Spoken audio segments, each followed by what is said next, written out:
So I'm fishing today. I'm on the Opakin Creek.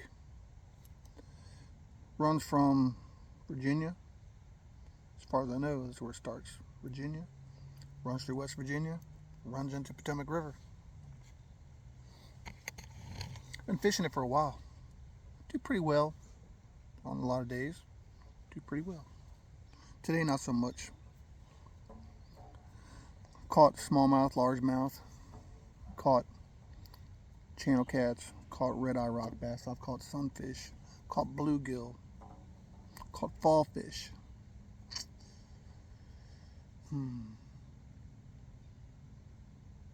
That's about it. I was heard there was muskie in here. I have yet to catch a muskie. I never caught a turtle on my line. This is a good thing. Whopper plopper. Small one.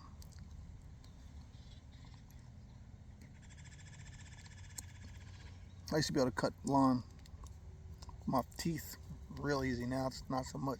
I still got my teeth. They don't cut like they used to. So I'm sitting there not doing nothing, fishing and not catching nothing. I thought I'd tell you a story. Granted, I live here in West Virginia. I live in Kearneysville, West Virginia. And this is a funny story. You might not think it's funny, but I thought it was pretty funny at the time. But my wife didn't think it was very funny. So every year they have the Christmas parade up here in Inwood, which is right alongside Bunker Hill up here, and right off 81, right off 11. That's where they usually have it, through that area. And a few years back, I was coming down the road in my pick-em-up truck with the wife, and we rolled up to the edge of the parade where they had it all blocked off, and I really had to pee. Yep, when you're old, you had to pee a lot. So I'm sitting there looking at the cop. He was a sheriff. And he had his car parked there. There were some cones, and there was people all lined up, and then there was him. And when I rolled up on him, I pretty much told him I needed to get through, and he didn't. He said, "No, you can't get through." I said, that's pretty screwed up. And we kind of went back and forth a little bit. He's telling me, well, there's a parade coming through, and I said, well, I'm just trying to go right there.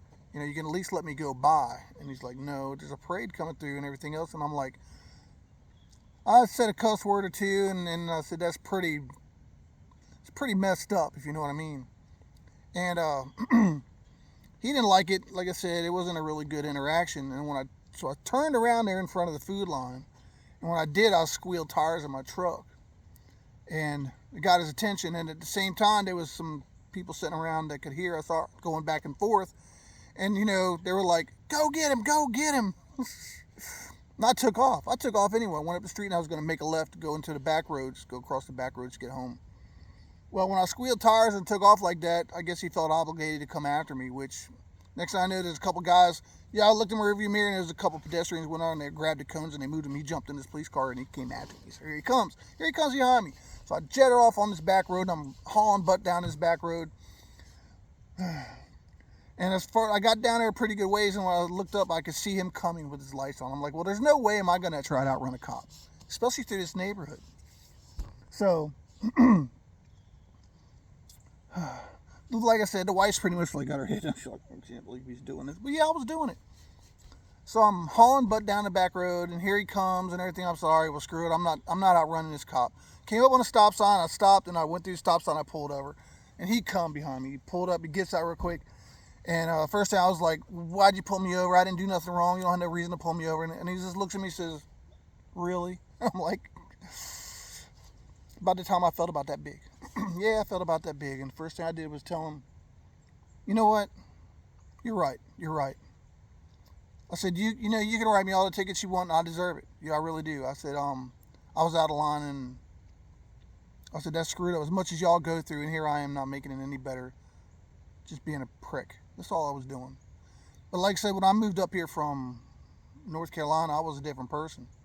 I had a chip on my shoulder. I'd mostly called it a boulder on my shoulder. I had interactions with the police down there over dumb stuff, where so I wasn't doing real well with the cops. Like I said, when I moved up here, I carried a lot of anger with me. I was a really, really different person. But we hee-hawed and we hee-hawed, you know, and I apologized straight up. I'm sorry. I said, I'm not apologizing because I'm afraid you're going to give me a ticket. You can give me all the tickets you want. I said, I'm apologizing because I was out of line. That was wrong. You know, I'm the type of person, if me and you have an issue tomorrow and I'm at fault, or even so, I want to nip that stuff in the bud. I want to stop that because I don't like grudges. And I don't like to feel like I did something wrong. And a lot of times I've done that. I've said the wrong thing, done the wrong thing many a times, and felt like crap the next day for doing it. You know?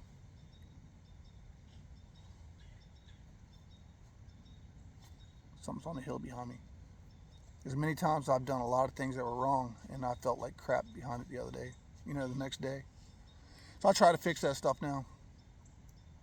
I really do. So that was just a small point. So, you know, we went back and forth, and he said, look, just don't do that anymore. And I'm like, I'm not going to do that anymore. And I think after that, I changed. Because I'd had a couple interactions with cops after I moved up here. You know, just getting pulled over and being real smart ass. I stopped. This was when all this time when all these cops are getting killed over all this dumb stuff, and nobody had any respect for them anymore. And I went out of my way to be a real jerk that day, so I let him know I'm sorry.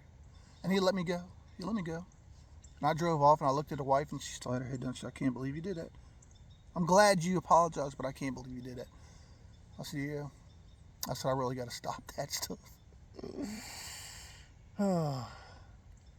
So that's just something that happened to me one day. So that's one of my stories. I've got plenty of them, believe me. And a lot of them out of respect for other people. I probably won't tell them. But I got some good ones. But I do have some good ones. So if you enjoyed this story and you want to hear some more, stick around. Subscribe. Like the video. And y'all have a great day.